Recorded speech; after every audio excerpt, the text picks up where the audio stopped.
Bueno, considero que se trata de un evento sin precedentes con relación a la diplomacia mexicana. Una agresión de este tamaño merece la condena completa, no solo por la comunidad política del Estado mexicano, de la República Mexicana, sino por la comunidad latinoamericana, en la medida en que, digamos, es un evento violatorio de toda una tradición política reconocida a nivel internacional, de carácter humanitario, que el Estado mexicano siempre se ha caracterizado por brindar las condiciones de trato humanitario y de asilo político a a las personas que han manifestado, digamos, las características de sufrir ese tipo de persecución, y entonces el requerimiento por parte de nuestra nación para llevar a cabo ese tipo de política, que como bien señalo, ha representado uno de los valores fundamentales de la política internacional de nuestro país. Entonces, estamos ante un evento sin precedentes y que marca, digamos, sin duda alguna, un enlace con otros episodios, como el que has relatado, que ya nombró la doctora Karina Batiani, y como otro que en su momento ha reseñado en el periódico otro especialista, Marco Reutemann, en este caso de las fuerzas militares en Guatemala, que en un evento también violatorio de esas características con la representación de España, no solo extrajeron personas, sino que las liquidaron en ese acto. Es decir, el tipo de agresión pues plantea un enfrentamiento propiamente de que puede saltar, digamos, las barreras. Lo vimos en las imágenes que fueron ya divulgadas acá, incluso en la conferencia mañanera del presidente de la República, en donde integrantes de nuestra representación diplomática son sometidos en un carácter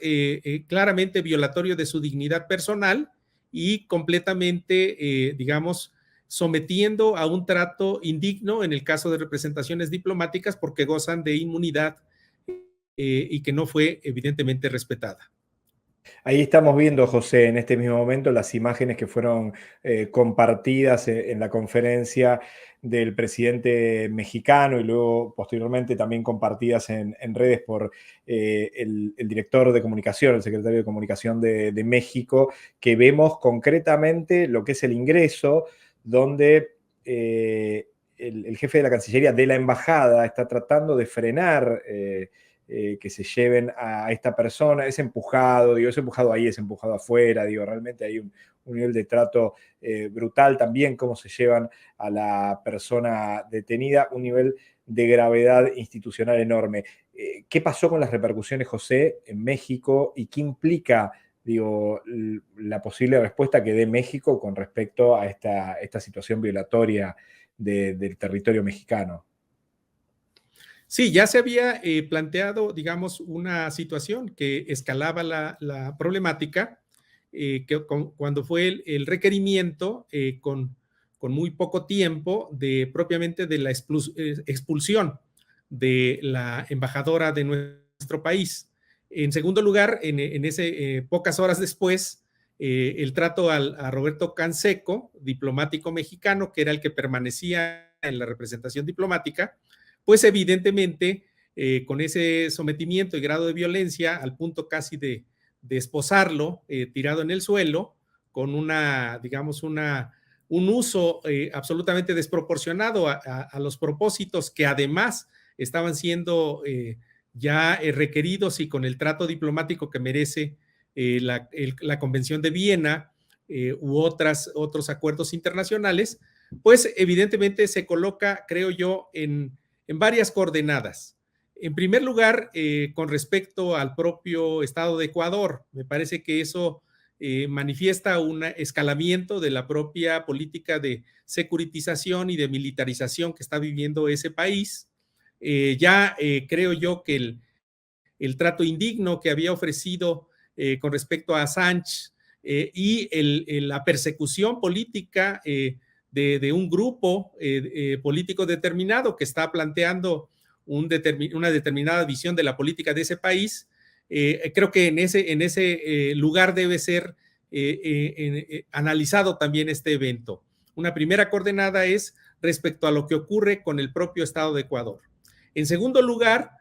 como tú lo señalas, pues tiene repercusiones ya con el caso de lo que está ocurriendo en nuestro país. Ahí me parece que este evento se relaciona con dos o tres cuestiones muy inmediatas. En primer lugar, tiene que ver con los señalamientos que en las conferencias mañaneras para plantear, digamos, la caracterización del proceso que se está viviendo en México, es decir, para caracterizar el denominado humanismo mexicano o la cuarta transformación, pues el encargado del Ejecutivo hace ciertas distinciones con respecto a otros procesos. En ese sentido, el denominado agravio que se ha planteado como el pretexto para esta situación, pues está, digamos, colocado en esa ejecución del plano de una opinión pública de nuestra representación política en el espacio propio de comunicación política que tiene en las conferencias mañaneras. En segundo lugar, lo relaciono con toda una campaña, pues, que hay relacionada con la infodemia y las fake news, lo que se ha planteado en este hashtag que tuvo millones de bots participantes del proceso que se denominó de narcopresidente, con una situación que tenía que ver con una pretendida investigación que se extrajo información de la DEA, que ya se desacreditó, que nunca se llevó a efecto,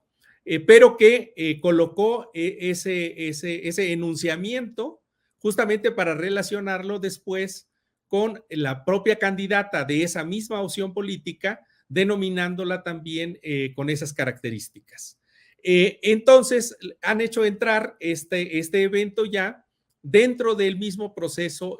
político y de la campaña política que está en pleno en nuestro país. Estamos en el trimestre, digamos, de discusión política y de los debates sobre las opciones políticas, y sin duda alguna en alguno de los debates próximos, no en el que pasó porque el tema era sobre corrupción y transparencia, pero muy probablemente en los siguientes, este tema va a ser señalado o va a ser aprovechado para plantear diferendos respecto al problema de la seguridad nacional o del papel que juega México, y en ese sentido podrá ser utilizado con fines políticos también. Creo que en ese sentido, pues, evidentemente tiene una repercusión también con respecto a nuestro país y una posible utilización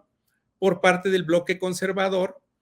para tratar de, pues, ganar puntos en las encuestas o con posibles resultados en el proceso electoral próximo. A ver, José, en el marco de todo esto, evidentemente hay una disputa en relación a sectores políticos a nivel mundial, no internacional, con una lógica de internacionalización de las derechas muy brutal, que trabajan de forma bastante mancomunada en algunas lógicas, más allá de que por ahí no acuerdan en todo, pero parecen en otras sí acordar cuestiones de visibilización, de impacto, lógicas, esto de infodemia que tú decías, es muy habitual en esos sectores. ¿Cómo te parece que este hecho ocurrido en Ecuador puede instalarse en esa misma lógica, ¿no?, de disputa que hay con respecto a los progresismos, por llamarlo de alguna manera, y las extremas derechas a nivel regional? Bueno, de manera muy clara, este evento se sitúa, digamos, en un espacio, en este caso Quito, capital del Ecuador, donde hay un proceso político que está claramente relacionado con esta divisoria que hay en nuestro continente, digamos, de estados que han tenido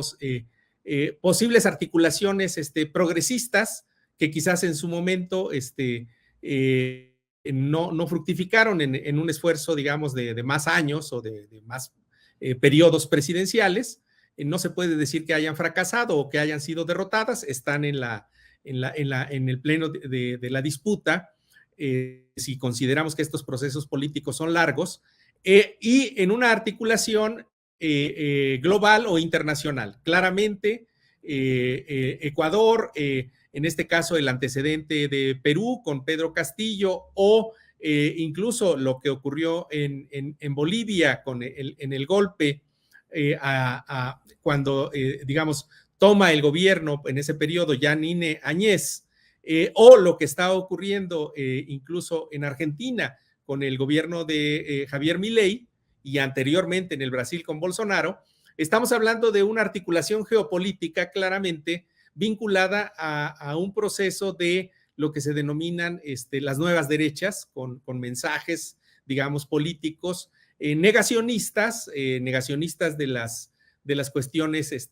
de género y de los derechos de las mujeres, negacionistas del problema del medio ambiente, y ahora negacionistas también del derecho internacional y de las políticas soberanas o de ciertos valores dentro de las mismas relaciones diplomáticas. Entonces sí, me parece que hay todo un proceso que conecta con la internacional de derechas, digámoslo así. En México hace unos meses hubo una reunión de todos estos personajes donde también juega un papel importante para el caso de toda América Latina, pues la presencia del conservadurismo desde España, en este caso lo que ellos denominan la iberósfera, todos estos liderazgos políticos de Vox o de otras opciones políticas que sin duda alguna tratan de conectar y hacer vigente, pues, que en nuestro continente es el marco de esa disputa entre una posible articulación de países, digamos, de una línea progresista que pudiera fructificar también en una política internacional de articulación, fuera el caso en su momento de UNASUR o del Mercosur, o incluso lo que ahora se está discutiendo por este evento que lo va a poner o lo ha puesto en la mesa ya la representación de México en la CELAC, pues para solicitar una condena,